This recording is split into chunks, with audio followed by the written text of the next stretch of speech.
이것은 자연의 위대함 앞에 선 인간의 지혜에 대한 이야기이자 최첨단 기술의 오만을 꾸짖는 바다의 깊은 숨결에 대한 서사시입니다. 인류의 운명을 건 그 장대한 첫 장을 지금 바로 시작하겠습니다. 대한민국 국가재난예측센터의 심장부, 그곳은 인간의 감각이 비집고 들어올 틈이 없는 완벽한 데이터의 성역이었습니다. 수백 개의 서버가 내뿜는 차가운 열기 속에서 젊은 천재 해양학자 최민준 박사는 거대한 스크린을 지배하고 있었죠. 스크린의 이름은 포세이돈, 그가 설계한 대한민국 최고의 슈퍼컴퓨터이자 바다의 모든 것을 예측한다고 자부하는 인공지능이었습니다. 포세이돈은 전 세계의 해양 데이터를 실시간으로 분석하여 단 한치의 오차도 없는 예언을 쏟아냈습니다. 그리고 오늘 포세이돈의 예언은 그 어느 때보다 확신에 차 있었죠. 향후 72시간, 제주도를 포함한 남해 전역의 파고는 0.5m 미만, 조류는 안정적, 재난 가능성 0%. 최민준 박사는 만족스러운 미소를 지으며 기자회견장으로 향했습니다. 수많은 카메라 플래시 앞에서 그는 자신의 창조물이 내놓은 완벽한 예측을 오만한 어조로 발표했습니다. 더 이상 인간의 어설픈감이나 경험에 의존하는 시대는 끝났다고, 오직 데이터와 알고리즘만이 우리를 안전하게 지켜줄 것이라고 말입니다. 그의 표정에는 자신의 지성에 대한 무한한 신뢰와 자연을 숫자로 완벽히 통제할 수 있다는 젊은 과학자의 위험한 자만심이 번뜩이고 있었습니다. 스크린 속 포세이돈의 3D 지도는 평화로운 푸른빛만을 보여주고 있었습니다. 하지만 그 고요한 푸른색 아래 수천 미터 심해의 가장 깊은 곳에서 기계가 감지하지 못하는 거대한 어둠이 아주 천천히 눈을 뜨고 있었습니다. 그 어둠은 인간의 오만을 비웃으며 자신의 때를 기다리고 있었죠. 재난은 언제나 가장 평온한 얼굴로 다가오는 법이니까요. 같은 시각, 대한민국 최남단 제주도의 검푸른 바다. 살아있는 전설로 불리는 80살의 상군 해녀 고복희 할머니가 마지막 물질을 마치고 거친 숨을 내쉬며 무트로 올라왔습니다. 그녀의 얼굴에 새겨진 깊은 주름은 지난 60년간 바다가 그녀에게 속삭여준 모든 비밀의 지도였죠. 그런데 그날따라 할머니의 표정이 유독 어두웠습니다. 함께 물질을 마친 젊은 해녀들이 오늘따라 소라가 잘 잡힌다며 웃었지만 복희 할머니는 그저 말없이 바다만 바라볼 뿐이었죠. 그녀를 걱정한 한 후배가 다가와 어디 편찮으시냐고 물었습니다.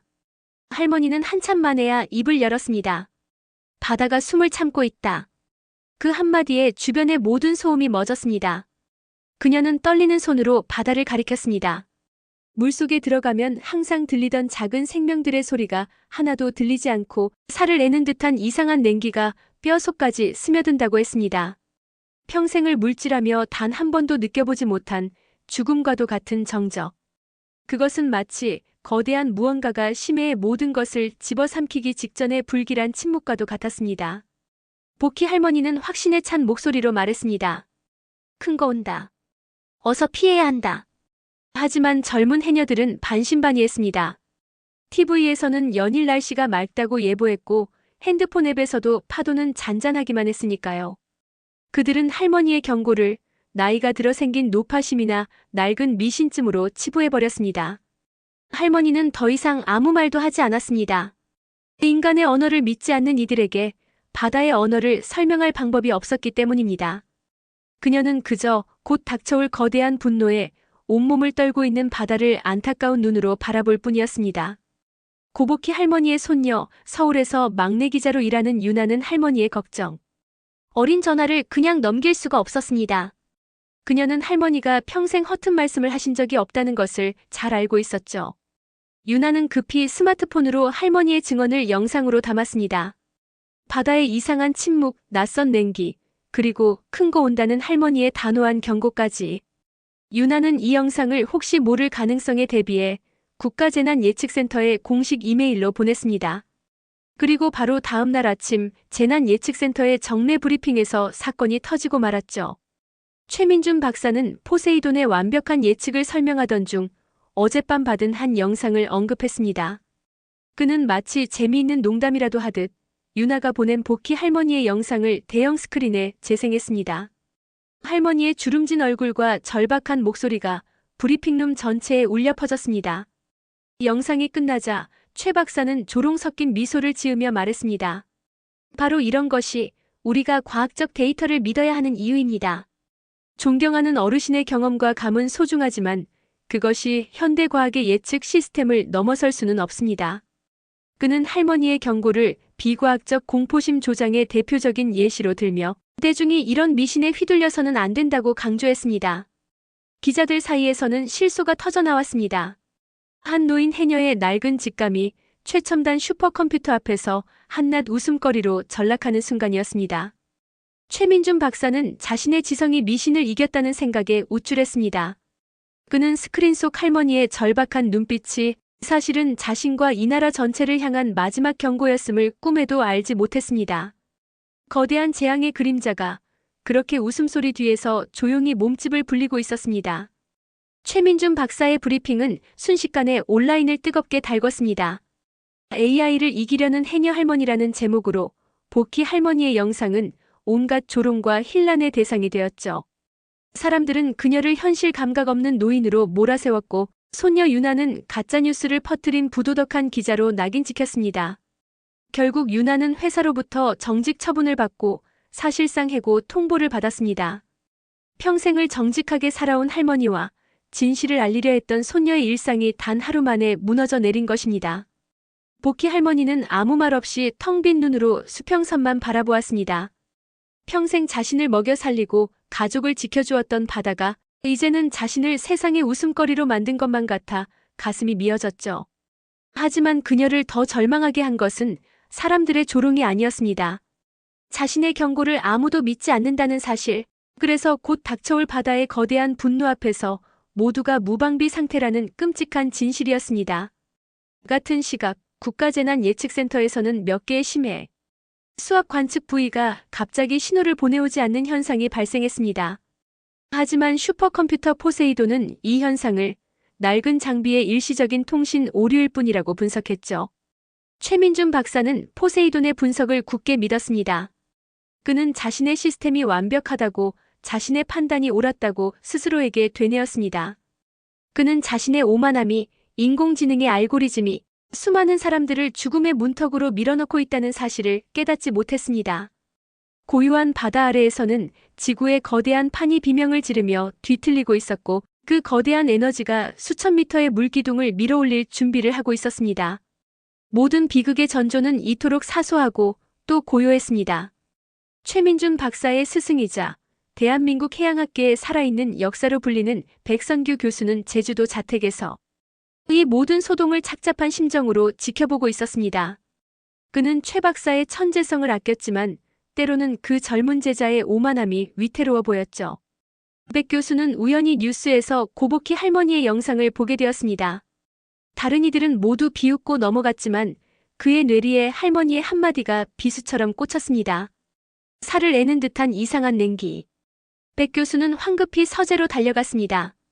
그의 낡은 서재에는 현대의 과학 서적이 아닌 조선시대부터 내려온 해양 관측 기록과 어부들의 구전, 설화를 모아놓은 낡은 책들이 가득했죠.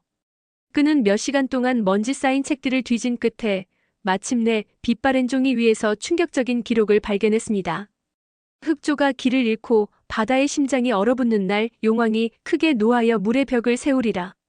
그것은 제주도에서 대대로 내려오는 해녀들의 전설이었습니다. 전설 속 바다의 심장이 얼어붙는 현상은 할머니가 말한 이상한 냉기와 정확히 일치했습니다. 기록에 따르면 이것은 심해의 화산 활동이 해저의 지형을 바꾸어 심층수가 갑자기 표층으로 솟구칠 때 나타나는 극히 드문 대재앙의 전조였습니다. 현대의 센서들은 수온의 평균값만을 측정하기에 이런 국지적이고 급격한 냉기를 감지하지 못하도록 프로그래밍되어 있었던 것입니다. 백 교수의 온몸에 소름이 돋았습니다. 그는 떨리는 손으로 최민준 박사에게 전화를 걸었습니다. 자네 지금 당장 그 할머니의 말을 다시 듣게. 우리가 놓치고 있는 게 있네. 자네의 컴퓨터가 아닌 역사를 믿어보게. 그의 목소리는 단순한 조언이 아닌 절박한 경고였습니다. 백선규 교수의 다급한 경고에도 불구하고 최민준 박사는 여전히 반신반의했습니다. 자신의 스승이지만 전설이나 낡은 기록 따위를 첨단 과학과 비교하는 것을 받아들일 수 없었죠. 하지만 스승에 대한 최소한의 존중과 혹시 모를 불안감에 그는 마지못해 고보키 할머니와의 화상 통화를 연결했습니다. 재난 예측센터의 거대한 메인 스크린이 둘로 나뉘었습니다. 한쪽에는 포세이돈의 화려하고 복잡한 데이터 그래프가 떠 있었고, 다른 한쪽에는 제주의 낡은 어촌 마을회관에 앉은 고보키 할머니의 주름진 얼굴이 나타났습니다. 최 박사는 여전히 오만한 태도를 버리지 못하고 할머니에게 물었습니다. 어르신, 저희 시스템은 아무런 이상이 없다고 말합니다. 어르신의 주장을 뒷받침할 객관적인 증거가 있으십니까? 그는 증거라는 단어에 힘을 주어 말했죠. 보키 할머니는 그의 무례한 질문에 아무런 대답도 하지 않았습니다. 그녀는 그저 스크린 너머의 젊은 과학자를 가만히 응시했죠. 그 눈빛은 동정심과 안타까움으로 가득 차 있었습니다. 한참의 침묵 끝에 할머니는 나지막이 말했습니다. 젊은 양반, 바다만 보지 말고 하늘을 보아라. 하늘을요? 최 박사는 어리둥절하며 되물었습니다. 하늘은 왜요?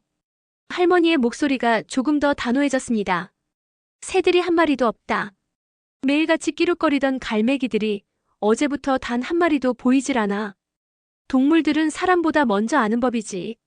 바다가 곧 뒤집어질 거라는 걸.